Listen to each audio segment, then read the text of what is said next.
The human condition is an amalgamation of perceptions and characteristics orbiting the evolution of humanity's construct. It poses that eternal question: what does it mean to be a human? From the miracle of birth to the inevitability of death, from love to loss, morality to madness. These are the brushstrokes of our species' shared portrait. What then happens should the entire human race be at risk of annihilation from an unknown threat? Does everything we have learned up to now just vanish? Will we be remembered as stewards of wonder, or as a species that consumed and collapsed, carving our names into the bones of a dying world? Today's game, Xenoblade Chronicles X Definitive Edition, explores many of these themes, putting you in the shoes of a character of your own creation, though is commonly known in the community as Cross. The game explores how humanity survives after an extinction event that drove them to seek shelter on another planet across the vast ocean of stars. Developed by Monolith Soft and published by Nintendo originally on the Nintendo Wii U in 2015, the game later received a remaster in the Definitive Edition for the Nintendo Switch in 2025, adding an additional chapter and content that answers some questions that the original title left unanswered, whilst posing many more. For the purposes of this review, I played the Definitive Edition on the Nintendo Switch. The year is 2054 AD, July. In an unprecedented event, the Earth is caught in a battle between unknown alien races. Our planet never stood a chance, reduced to ash in a matter of moments.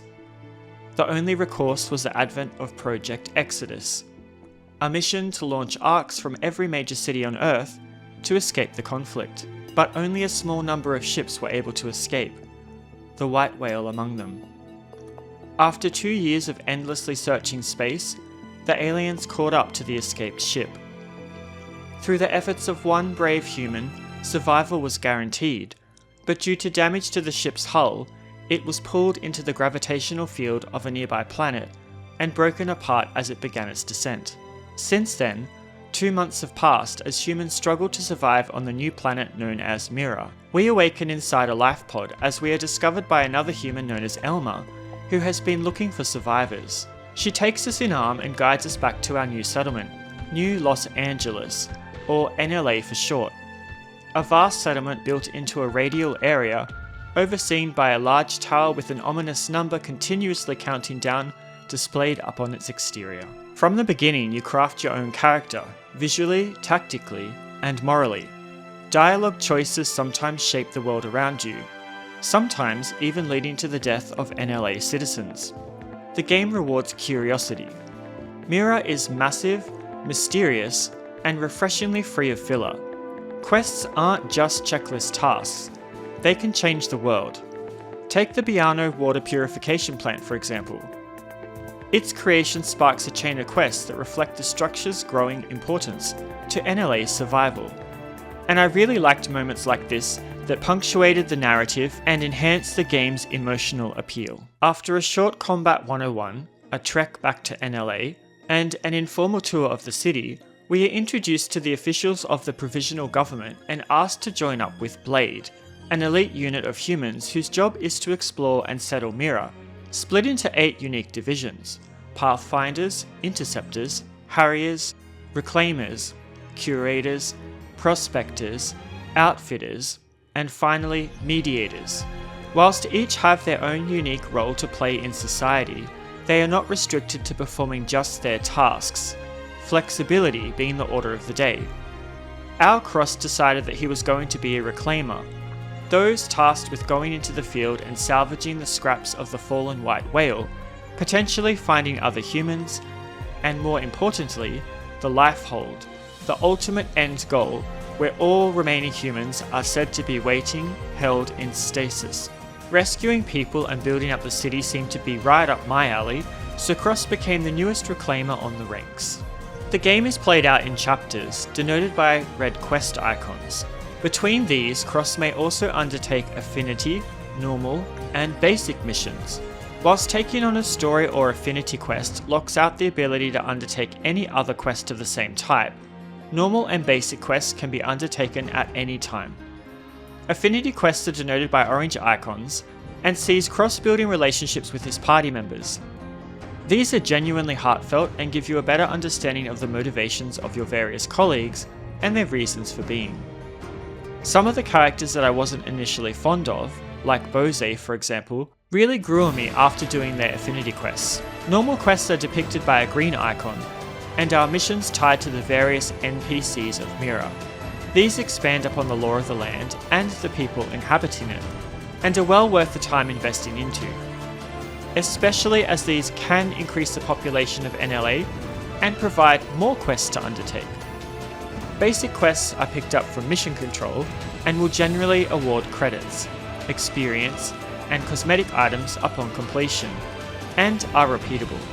I will note that if you are an impatient person and want to gun through the story missions, they are often locked behind completing certain affinity quests or surveying a certain percentage of parts of Mira, so you may find yourself feeling frustrated by the pacing if you just want to enjoy the story. In saying that though, whilst I do typically tend to be a story guy, I felt that there was never a dull moment, as there's always something to do in NLA. My 100 plus hours of game time attest to this, and I never generally tend to play games for this long, and majority of this time was sunk into side content rather than the immediate story, which speaks volumes considering that I tend to be the type of person that does gun for the ending, so I guess this must have been a good game. Mira is a large unexplored planet, and the key to survival is surveillance, for it's never a good idea to flounder around in the dark. To expand the eyes of NLA, Blade are requested to install probes at various strategic locations to expand the Frontier Navigation System, or Frontier Nav for short. Whilst these probes allow NLA to see more of the surrounding area, and use this to track the location of the Lifehold, there are also surveillance items and points of interest that will assist to build out humanity's understanding of Mira. As a Blade, you can attempt field actions on various objects in the field that are denoted by a yellow dot on your compass. Some of these will grant credits and experience, where others will increase your overall surveillance percentage of a particular area. Some other ways to increase your survey rate is to take on tyrants, variations of the enemy indigens that act like a mini-boss, as well as completing quests tied to particular locations. Mira is a very large place, and there are many hexagonal grids all over the world, representing tasks that need to be fulfilled. I didn't complete all of these, however did give it an honest go and tried as many as I could before I got overwhelmed and then finally decided to make a beeline for the endgame. But this was after, about 90 hours. You aren't always alone in navigating the vast world, with a follow ball that guides you to your next location, though this will not always be via the most direct or safest route, and an aerial camera that you can cast into the sky to assist you to navigate the environment. This aerial camera was also very useful for trying to locate those annoying explosive lobsters in NLA. If you run out into the vast wilderness without being adequately prepared, you will soon become fodder for the various indigens that are native to the planet. Whilst there are many means to defend yourself and your party, having equipment that protects your more exposed and vulnerable body parts will be detrimental to your survival. These pieces can be purchased from Armory Alley or found upon the defeat of enemies. Equipping things willy-nilly may grant you higher stats, but will also result in your character committing fashion faux pas by carrying their mismatched equipment into every cutscene. If you're tired of not seeing your characters' faces because they are wearing ridiculous headgear, or the finer features of their form because they are wearing bulky, ridiculous-looking armor, you can furnish them with cosmetic equipment that overrides the appearance of the battle equipment whilst retaining the statistics that are needed to protect and endure. Speaking of the finer form, I kept almost all my male characters in tank tops because they were pleasant to look at. Of course, Elle was topless always, because who doesn't like a blue nipple or two? Be careful what you put on display out in the wide world of Mira, however, as indigens and other foes roam these expanses looking for any excuse to make a meal out of the new arrivals. When viewing an enemy in the field, you can see their level above their heads, as well as by which means they will become aggressive, through sight or sound, and sometimes both. Some enemies are docile, allowing you to walk right up to them without them even batting an eyelid, whereas others will chase you down to the ends of Mira just to take a bite out of your beautiful butt cheeks. Humans are not without their means of defense, however, with a vast array of short-range and long-range ground weapons. When you attack an enemy, or if they ambush you, the combat palette appears displaying your assigned battle arts. You may equip up to 8 of these, and your character will auto-attack until these arts come off cooldown.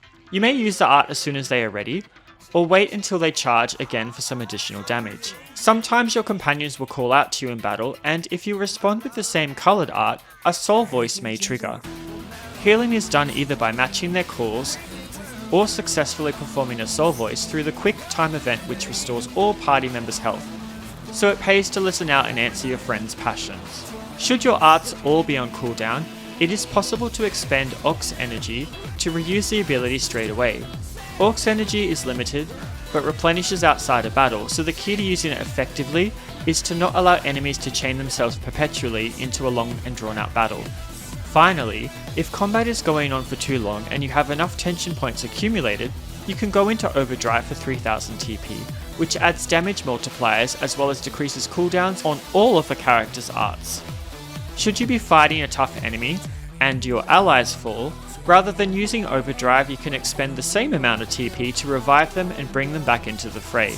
If you happen to fall in battle, however, another character must use their TP to get you back up within 30 seconds, or your whole party is ejected from battle and will respawn nearby. To augment your characters, you may also equip a finite number of skills which are unique to each combat class. Whilst all the other characters are locked to their specific classes, Cross can experiment across all of them, and ultimately you can build the type of character that you want to be. Each class can be upgraded to level 10 on Cross, allowing you to move further into the class chain. Each class has unique skills associated to it, such as increasing damage types against certain enemies, increasing HP and TP percentages, as well as a whole plethora of things that I really never experimented with because it was just too overwhelming. Both arts and skills can be improved using battle points earned through leveling up or exploring Mira, so there are always options and ways to find the best solution for each battle situation or field situation that you may find yourself in. Should you tire of trekking across the wide world on foot, eventually you will gain a license that allows you to pilot a Skell, though please don't get your hopes up because this does come quite late in the game, so you will be trekking around for quite a while. Skells are gigantic mechanoids that make getting from point A to point B much quicker, especially when you also gain the flight module units, and you may be familiar with Skells if you've played Xenogears back on the original Sony PlayStation. Battles mostly become a cinch when in a Skell, and their abilities are tied to the individual weapons that you have equipped to them. Whilst it might seem like a good idea to go and steamroll everything with your Skell, there are a couple of points to consider. Skells are not invincible and can be destroyed if you're not careful. If this happens, you need to rely on limited insurance to replace the frame, use a salvage ticket, or pay an exorbitant amount of credits to have them restored. So it pays to be careful and truly size up your adversary before launching into an assault. The other point to consider is that Skells consume fuel to fly or use battle arts. Should you run out of fuel, you're basically up shit creek without a paddle, with no easy way to escape. Sure, you can eject your human from the Skell, but if you are in mid-flight, mid-battle, you are going to have a long way to fall. I'm now going to go into a little bit of spoiler territory, so I will give you a chance to avoid it if you don't want to know these spoilers. Please skip to the timestamp displayed here if you wish to avoid these. One of Xenoblade Chronicles X's greatest strengths is its gallery of alien life forms. The game introduces distinct species like the Manon, the Prone, and the Rothians, each with their own unique culture, politics, and personalities. What could have easily been reduced to quirky side characters or thin allegories ends up being a deep well of emotional investment. There's a gentle irony in how the aliens often seem more human than the humans themselves, driven by hope, guilt, and purpose. Some are trying to build bridges, while others see humanity as a threat. Over time, you'll find yourself caring about their struggles just as much as those of your fellow Earthborn survivors. Helping them becomes more than a task needing to be achieved. It is a moral choice, a gesture of solidarity in a world where we must work together or face eradication. And that's a primary focus, as the Blade Tower counts down the percentage until the Lifehold loses its power and thus its capacity to provide sustenance to the servers stored within it. You see, humans are constructs, placed into metal vessels known as mimeosomes that are piloted remotely. I didn't know about this plot twist coming in, and was quite surprised and fascinated by it, as it raised a lot of questions which the game attempts to answer through its side quests. Is a simulated existence as meaningful as one of flesh and blood? Then there's Chapter 13. Oh boy, if the rest of the game is a meditation on survival and the re-establishment of society, Chapter 13 is an electric jolt to the spine, a surreal, philosophical turn that recontextualizes everything. The tone shifts drastically, becoming more cerebral, even dreamlike, as all the time you spent building up a civilization is undone in a single instance. Whilst this chapter does stitch the game into the grand tapestry that is the rest of the Xenoblade series, the tonal shift from existential identity and navigating the diplomacies of new alliances with alien races becomes a quest of love and trust, as the single human that had previously saved humanity returns and offers a solution to escape a dematerialization event that is suddenly consuming everything on Mira. It almost makes everything that we worked together for feel meaningless, and puts both us and Elma in the backseat, fronting someone that I believe should have just stayed dead and mysterious. That being said, the new landmass Volataris presents some new challenges and history on the Samar, which fill in some of the plot holes that existed in the original title. And there are also some beautiful scenes and art involving the Aris and Aloy that I really enjoyed. One final point that I would like to make is that had I have played this game when it first came out, I can guarantee you that I would not have liked it, having come off the first Xenoblade Chronicles that I really enjoyed back on the Nintendo Wii all those years ago. Playing it now with a broader view of the series, I say wholeheartedly that this experience was refreshing. Sure, there's not a strong on-rails narrative that takes you on a heart-stopping ride, but within the affinity missions, you'll experience the smaller wins and heartfelt scenarios of your companions that you have been venturing across Mira with. Even more so are the normal missions that give you a kaleidoscope of the human condition viewed through the lenses of various alien races and people that live their lives in a world that is alien, yet also somewhat strangely familiar. The depth of exploration of the human condition and whether this same principle applies to alien races was fascinating and had me hoping that everyone would survive. Visually, Xenoblade Chronicles X Definitive Edition walks a fine line between the technological limitations of its origins and the artistic ambition of its creators. The Switch's Definitive Edition brings improved lighting, texture work, and resolution, though it's still not quite on par with modern AAA open-world games. That said, the landscapes of Mira are painterly and vast. The towering spires of Primordia, the bioluminescent jungles of Noctilum, and the crystalline deserts of Oblivia are less realistic and more dreamlike, but also stunning. Each area evoking a sensation rather than just a setting. It's a world that feels alien, not because it's unfamiliar, but because it constantly reminds you that this is a place where you are the foreigner. The large cast of companions initially to me seemed boring and cookie cutter, almost like they could have been NPCs plucked straight from the streets. Though the more time I spent with each of them, the more I liked them and discovered their unique personalities. The soundtrack, composed by the legendary Hiroyuki Sawano, famous for Attack on Titan, is a bombastic and at times chaotic force of nature. Sawano doesn't just score the game, he wrestles it into an operatic fever dream. EDM, metal, orchestral ballads, even rap vocals. This is not your standard RPG score. It's as if the music itself is confused about what planet it's on and what it wants to be. But somehow it fits. It mirrors the dissonance between the raw alien beauty of Mira and the synthetic remnants of human society. The music is a manifestation of the collective human conscience, fragmented, hopeful, stubbornly alive. But amidst the chaos, one track stood out to me, The Key We've Lost. It's not just a song, it's an elegy, a lament for what was, and a stubborn echo of what still remains. There's a quiet nobility in its melody, a sense of mournful resolve that perfectly mirrors humanity's plight on Mira. Though humans are shells of what they once were, they still fight to belong. The vocals feel like whispers from the edge of memory, haunting, distant, almost like Elma herself is guiding us forward. There's pain in the words, but also purpose. In that moment, where humanity battles for its place in the universe, the song isn't just an accompaniment to the final battle, but a voice for those whom can no longer speak, that we have lost along the way. Lost like the key needed to escape the war. At the end of it all, Xenoblade Chronicles X Definitive Edition is less about a tightly woven narrative and more about the human experience under duress. How we rebuild, how we connect, how we change. It's about digging through the wreckage of extinction and finding shards of hope, not in grand gestures, but in the small, meaningful stories scattered across Mira. Would I have appreciated this game when it first launched?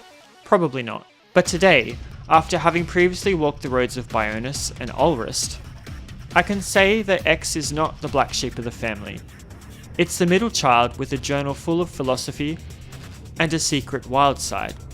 It may not hand you catharsis on a platter, but it invites you to go looking for it, across alien valleys, inside the minds of your companions, and perhaps even within yourself. If nothing else, at least you'll get to fly a giant mech through a glowing forest, while Sawano's composition yells German words at you. By the way, Xenoblade Chronicles X Definitive Edition is a unique game that throws away the primary narrative in favour of the smaller, intricate quest-based stories.